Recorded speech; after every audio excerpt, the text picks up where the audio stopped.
Yo halo semuanya, kali ini gue akan lanjut untuk rangkuman cerita dari light novel Classroom of the Elite volume keempat. Ini part keduanya ya. Untuk urutan cerita sebelumnya kalian bisa cek aja di playlist yang ada di deskripsi. Udah gue susun dengan rapi dan urut tuh di situ. Langsung aja ya kan di komen juga beberapa videoku sebelumnya banjir banget pada nagih kelanjutannya. Kalau gitu siapkan sabuk pengaman dan mari kita masuk ke ceritanya.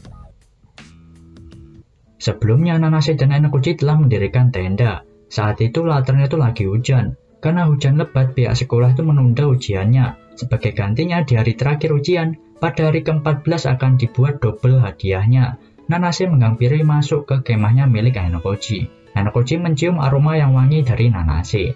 Nanase di sini masih curiga kalau Amasawa yang telah mendorong Komiya dan kawan-kawan sebelumnya. Tapi Einokuchi memberikan penjelasan selama Nanase nggak punya bukti yang kuat, itu hanyalah tujuan palsu. Selama seharian di hari ke-6, ternyata si Einokuchi itu melakukan pencarian GPS selama 10 kali. Einokuchi memakai pencarian GPS saat sebelum baku hantam dengan Nanase sebelumnya ya. Satu kali pencarian GPS berharga 1 poin. Karena digunakan untuk pencarian GPS selama 10 kali, maka poin yang Einokuchi kumpulkan saat ini hanyalah 78 poin saja. Tujuan Einokuchi melakukan pencarian GPS selama 10 kali di satu hari untuk melihat apakah ada pergerakan aneh di sekitarnya, sekalian memantau pergerakan dari Nagumo. Setelah melakukan pencarian GPS, si Einokuchi itu men-screenshotnya ya, agar bisa mengamati dengan perlahan di waktu luangnya. Einokuchi melihat pergerakan dari tahun ketiga kelihatan aneh. Semua murid tahun ketiga itu kelihatan membantu Nagumo untuk memenangkan ujian kali ini. Lalu selanjutnya Einokuchi itu memeriksa pergerakan dari si Amasawa. Amasawa di screenshot GPS-nya nampak nggak melakukan pergerakan aneh di hari ke-6 kemarin. Perlu diingat kembali kalau latar saat ini adalah siang hari ke-7 ujian. Walaupun siang, tapi karena hujan saat ini, hutan itu kelihatan gelap gulita. Nanase nampak udah ngantuk karena stamina yang dia gunakan di hari ini untuk mendaki gunung dan melawan Einokuchi sebelumnya. Nanase berkata akan melindungi Einokuchi dari para tahun pertama. Dan berikut ini dia hasil poin yang dikumpulkan grup di 10 besar. Koenji dan Nagumo di sini diperlihatkan sedang bersaing di atas dengan selisih yang tipis. Ya inilah poin sementara di hari ke-7 saat ini.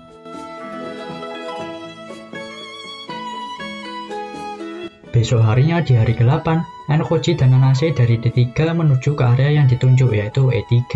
Di E3, Nanase itu memutuskan untuk berpisah dengan Einokuchi. Nanase akan mencari Amasawa dan Housen sekalian memantau pergerakan dari tahun pertama. Jam 9 area selanjutnya yang ditunjuk adalah E6. Dari E3, Einokuchi langsung meluncur ke E6. Area yang ditunjuk selanjutnya adalah G8 dan saat di jalan di area F7, si Einokuchi itu bertemu dengan Horikita.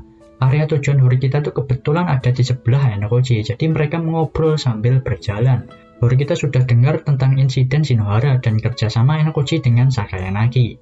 Di dekat mereka ada tugas yang hadiahnya itu makanan. Einokuchi dan Horikita pun mengubah rute mereka untuk menuju ke tugas tersebut. Di dekat area tugas itu banyak teman sekelasnya di sana. Mereka pun saling berbagi informasi. Setelah itu malam harinya Einokuchi mengistirahatkan tubuhnya. Besok harinya, hari ke-9, si Einokuchi itu setidaknya ingin mencapai peringkat 11 di akhir ujian. Area yang ditunjuk keempat di hari 9 ujian adalah D5. Saat ini poin yang Einokuchi kumpulkan adalah 112 dan peringkat Einokuchi saat ini di peringkat 13. Di daerah D5, si Einokuchi itu memutuskan untuk berkemah di sana. Secara kebetulan nih si Einokuchi itu bertemu dengan Ibuki yang berkemah di sana juga. Ibuki melototi Einokuchi dan langsung masuk ke tendanya. Einokuchi yang penasaran membuka tenda milik Ibuki.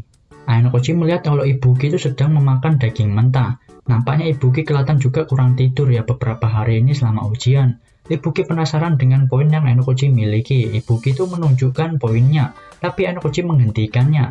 Ibuki sambil mengangkat jari tengahnya, menyuruh Einokuchi kalau ketemu Horikita untuk berkata dia itu nggak akan kalah. Einokuchi melihat bibir Ibuki yang kering dan berasumsi kalau Ibuki itu sedang kena dehidrasi. Ibuki ternyata itu seharian ini belum minum sama sekali. Einokuchi dan Ibuki pun barteran ya. Einokuchi memberi Ibuki minum dan Ibuki memberi Einokuchi makanan. Ibuki yang kehausan langsung meminum setengah botolnya. Besok harinya, hari ke-10, Einokuchi langsung menuju ke area yang ditunjuk E4 dan mendapatkan 1 poin. Di area E4, Einokuchi itu bertemu dengan Kiriwin Senpai. Kiriwin berada di peringkat 9 besar pagi ini. Kiriwin berkata akan mengincar posisi pertama jika Koenji atau Nagumo turun ke peringkat bawah. karena saat ini Koenji dan Nagumo itu sedang sengit untuk memperebutkan peringkat pertama. Sebaliknya, Kirwin itu balik bertanya apakah si Einokoji mengincar peringkat pertama. Einokoji menjawab kalau dia itu tidak ada harapan untuk masuk 10 besar. Setelah mereka berbicara sebentar, Kirwin dan Einokoji pun berpisah di sana. Malam harinya saat Einokoji sedang di tenda mengecek 10 grup teratas dan terbawah, dia mendengar suara perempuan di luar tenda. Suara tersebut adalah milik Shiranami Chihiro, teman sekelasnya Ichinose. Shiranami itu sedang tersesat. Shiranami satu grup dengan Kobashi dan Takemoto. Einokoji menggunakan pencarian GPS membantu Shiranami mempertemukannya dengan grupnya kembali. Kobashi dan Takemoto juga mengenakan pencarian GPS, jadi Einokoji dan Shiranami bertemu dengan Kobashi dan Takemoto secara cepat. Einokoji meminjam transceiver milik Takemoto di sini untuk menghubungi Sakayanagi. By the way, Takemoto itu teman sekelasnya Sakayanagi ya. Einokoji mendapatkan beberapa informasi dari Sakayanagi. Lalu Sakayanagi itu menyuruh Takemoto untuk memberikan transceiver miliknya kepada Einokoji. Akhirnya Shiranami, Kobashi, dan Takemoto bermalam di tempat yang sama dengan Einokoji. Di hari yang sama, hari ke-10 malam, para tahun ketiga itu berniat untuk menghambat Koenji. Koenji awalnya tuh nggak dihitung sebagai musuh oleh Nagumo, karena Koenji itu selalu nggak serius dalam ujian sebelum-sebelumnya. Dan saat ini Koenji yang bertahan di peringkat pertama menjadi kejutan bagi para tahun ketiga. Akhirnya Kiriyama memberikan komando untuk menahan Koenji. Dengan 6 grup tahun ketiga yang berisikan kelas B dan kelas D. Mereka bergerak di pagi hari besoknya, yaitu pada hari ke-11. 6 grup bebas milik Kiriyama dan Mikitani mengepung tenda milik Koenji yang lagi tidur tuh ya. Dan saat Koenji udah bangun, Kiriyama itu mencoba untuk mendekat dan bernegosiasi dengan Koenji untuk enggak mencetak poin lagi ke depannya. Tentu saja si Koenji itu enggak peduli dengan hal tersebut. Ada 18 orang mengepung di sekitarnya Koenji. Koenji dengan kecepatan kilat berhasil kabur dari pandangan 18 orang tersebut. 18 murid tahun ketiga itu mengikuti Koenji, tapi nggak terkejar juga dan 6 jam berlalu. Mereka menemukan Koenji yang sedang tertidur. Para tahun ketiga itu heran, dia itu lagi dikejar, malah santuy tidur gitu ya kan. Kiriyama memberikan arahan untuk melingkari Koenji dengan 18 orang. Koenji mencoba untuk pergi, tapi Mikitani menghalangi jalan Koenji. Koenji yang dihadang mendorong Mikitani dengan badannya. Mikitani merasakan seolah menabrak sebuah batu. Kekuatannya tuh nggak main-main si Koenji. Lalu setelah itu Mikitani memberikan perintah ke 18 orang itu untuk menangkap Koenji. Lalu beberapa tahun ketiga itu mencoba untuk menangkap Koenji, tapi semuanya tuh berhasil dihindari oleh Koenji. Tahun ketiga itu saling bertabrakan. Alhasil siswa tahun ketiganya semua itu kelelahan dan berlutut di sekitarnya Koenji sambil terengah-engah tuh. Setelah itu Koenji pergi dari sana cepat-cepat. Grup bebas yang dibentuk Nagumo dan Kiriyama yang isinya memiliki kemampuan fisik di atas B dipermainkan oleh Koenji dengan gampangnya. Pindah ke sudut pandangnya Einokoji di hari ke-11 pada pukul 5 sore. Saat ini si Einokoji itu berada di peringkat 11 ya. Einokoji dari I9 menuju ke ujung J10. Di sana Einokoji itu bertemu dengan grupnya Hiyori yang digabung dengan grupnya Ishizaki. Berjumlah 6 orang yang sedang menatap matahari terbenam. Hiyori menyadari keberadaannya si Einokoji. Hiyori dan Einokoji pun bertukar kabar sedikit. Lalu karena dipaksa untuk bergabung oleh Ishizaki, si Einokoji itu bergabung untuk berkemah dengan mereka di I9.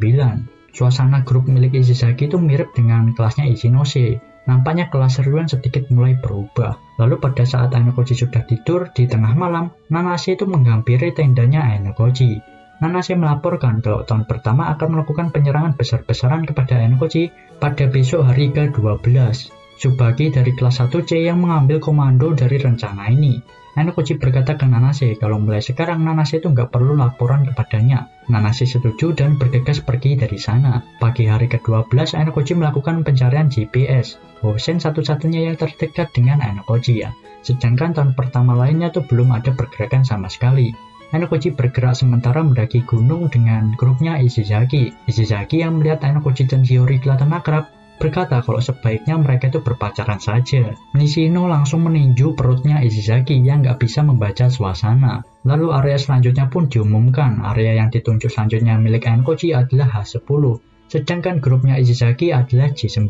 Mereka pun berpisah di tengah jalan setelah itu. Setelah itu setiap 1 jam sekali si Einokoji itu melakukan pencarian GPS. Peringkat Einokoji itu menurun ke peringkat 16 saat ini ya. Karena poinnya itu dipakai untuk pencarian GPS dan si Einokoji itu mengabaikan area yang ditunjuk selama 2 kali. Kita flashback sebentar ke hari 9 ujian. Sehari setelah Nanase dan Einokoji berpisah, Nanase itu melapor ke Hoshin kalau dia itu gagal melawan Ainokoji. Lalu anak dari kelas 1C memberikan transceiver ke Hoshin. Anak itu adalah suruhan dari Utomiya. Utomiya meminta Hoshin untuk bekerja sama dengannya untuk menyelamatkan grup tahun pertama yang ada di peringkat bawah.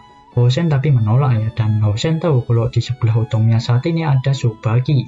Gantian Tsubaki di sini membujuk Hoshin. Akhirnya si Hoshin itu tertarik untuk mendengar rencana milik Tsubaki. Tsubaki mempunyai rencana untuk menyelamatkan tahun pertama mereka dengan metode menyerang beberapa senior yang solo, dan Tsubaki juga itu berniat untuk mengepung Ainokoji, menggunakan kekerasan dan membuat Ainokoji didiskualifikasi atau membuat Ainokoji turun ke peringkat 10 bawah. Tsubaki berkata akan bertanggung jawab kalau ketahuan pihak sekolah nantinya. Hoshin setuju dengan tawaran Tsubaki karena dia bisa mengamuk sesukanya. Nanase akan bersama dengan Hoshin untuk sementara waktu untuk mengamati pergerakannya dari dekat. Kembali ke masa sekarang di hari ke-13, Tsubaki telah melakukan persiapan. Ainokoji saat ini berada di area E5, dan tahun pertama juga itu sudah siap di area D4 dan E6. Di saat Tsubaki dan Utomiya ngobrol, Yagami muncul untuk memberikan tablet. Pihak sekolah itu menyebut ada 12 rute tablet yang berbeda. Yagami menemukan rute tablet yang sama dengan tablet milik Ainokoji. Dengan tablet milik teman Yagami ini, bisa mengetahui area yang ditunjuk atau area tugas milik Ainokoji. Yagami juga tuh sempat memberikan masukan untuk membuat Ainokoji mengabaikan area yang ditunjuk. Perlu diingat kalau mengabaikan area yang ditunjuk selama beberapa kali, maka poin itu akan semakin besar pula mengurangnya ya. Tsubaki menginstruksikan kelima grup yang mengepung. Kalau area yang ditunjuk Ainokoji selanjutnya adalah C3. Balik ke sudut pandangnya Ainokoji. Ainokoji yang berkemah di E5 yang mau menuju ke area yang ditunjuk C3. Menyadari sesuatu yang tidak biasa. Lalu dia tuh melakukan pencarian GPS, menyadari kalau tahun pertama itu udah mulai bergerak. Mengepung di D4 dan E6.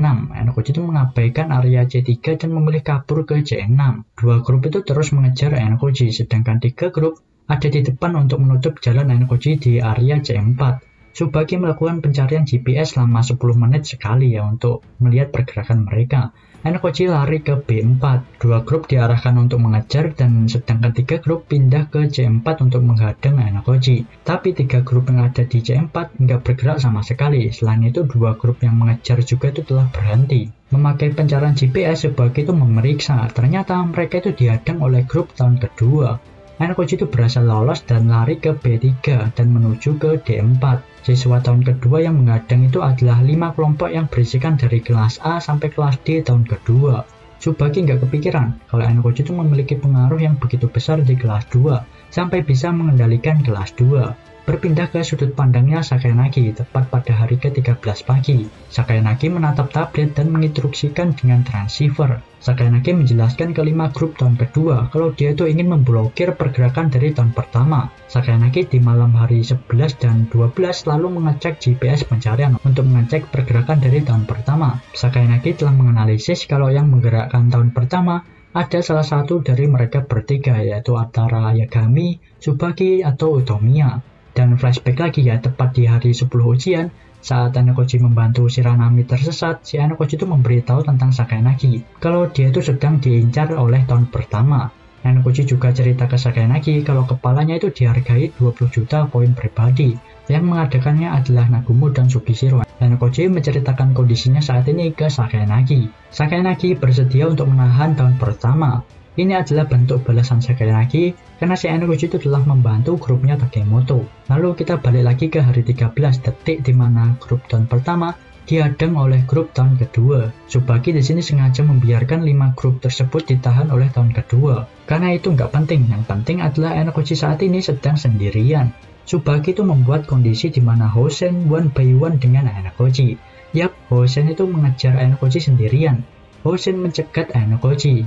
Hoshin sangat bersemangat untuk duel dengan Ainokoji. Di saat Hoshin mau menyerang Ainokoji, ada Riwen muncul tiba-tiba. Di sini Riwen langsung menyuruh untuk Ainokoji segera pergi. Keduanya pun saling mendekat, mereka itu saling senyum dengan menakutkan.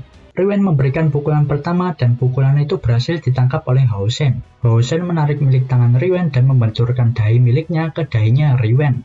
Riwen yang terguncang ke belakang, perutnya itu ditendang oleh Hoshin saat itu. Hoshin mengatakan kecewa dengan Riwen, hanya Ainokoji saja yang dapat memuaskannya, kata Hoshin.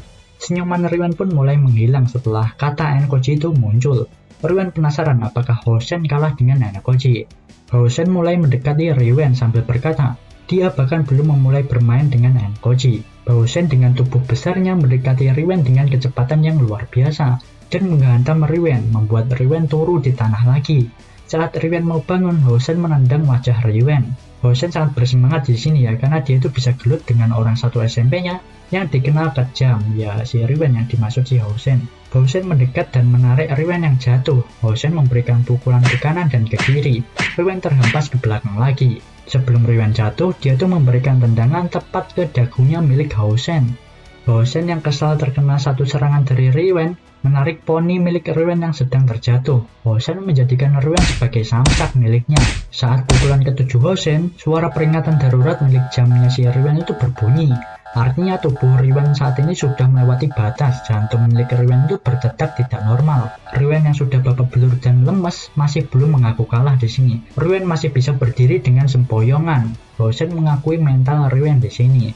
Hoshin maju untuk memberikan pukulan akhir. Tapi di belakang si Hoshin tiba-tiba ada dua orang yang muncul menahannya. Dua orang itu adalah Albert dan Ishizaki. Albert menahan tangan kanan Hoshin dan Ishizaki itu menahan tangan kirinya. Di sini ternyata jam tangan milik Albert dan Ishizaki itu udah dirusak dari awal. Oleh karena itu mereka itu nggak ada di pencarian GPS. Si Hoshin itu masuk ke jebakannya Riwen. Di momen itu, si Riwen itu langsung menghantam Hoshin yang nggak bisa bergerak. Riwen memberikan pukulan ke kanan dan ke kiri. Hoshin merasakan kekuatan dari genggaman Albert. Hoshin bingung kenapa orang sekuat Albert tunduk ke Riwen. Dalam kasusnya, Riwen menundukkan Albert itu bukan dengan kekuatan.